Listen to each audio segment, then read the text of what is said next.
I'm not Tom, and I'm here to show you one of the recipes from the Old Man's Cafe at Home, as found at tomscafeph.com. Today, the quickest, easiest, and most delicious scrambled egg you've ever had.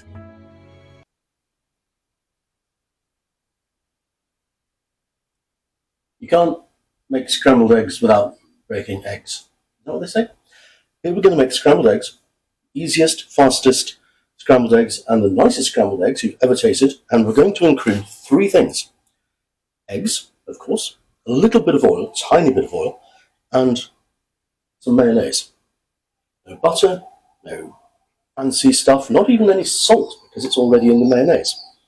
So, tiny bit of oil into a cold pan. Squish it round so that we're coating the bottom of the pan.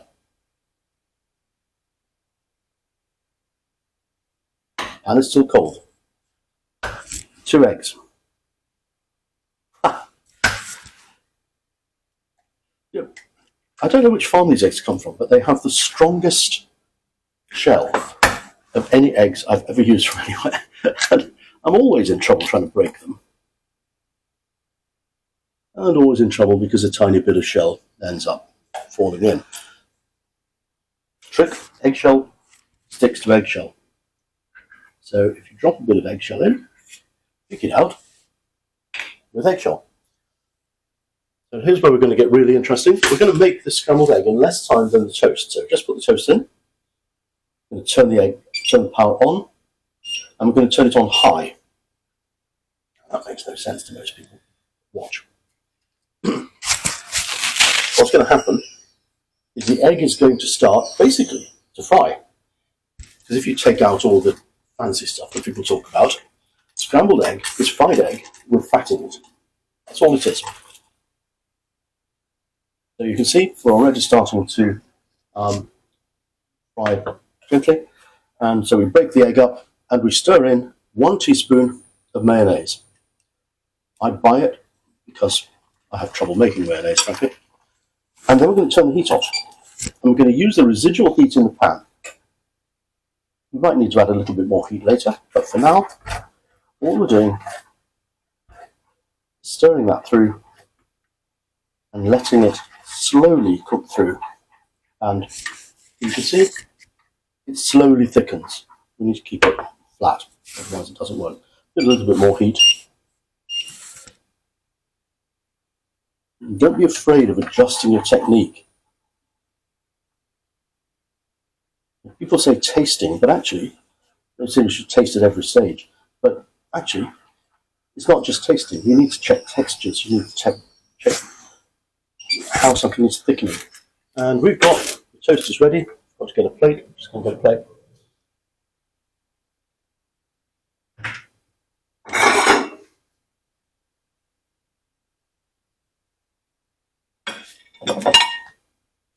Out comes the toaster, except I can't get it out because it's short toast. Sometimes the trouble with making your own bread is it ends up it's not the shape you expect it to be.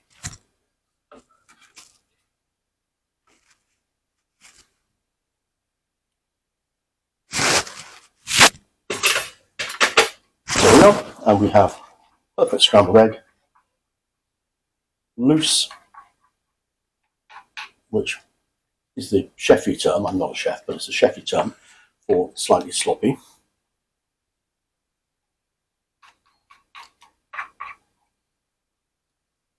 And there it is.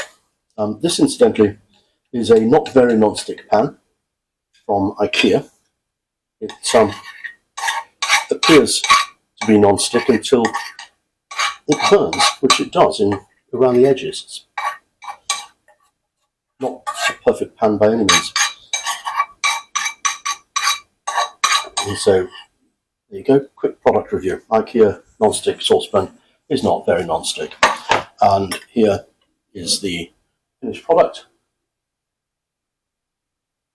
And I'm not going to do that TV cook thing of tasting it, going, do it yourself. Decide for yourself whether it's good. I like it. Welcome to the Old Man's Cafe. Today, tomorrow and every day. At home.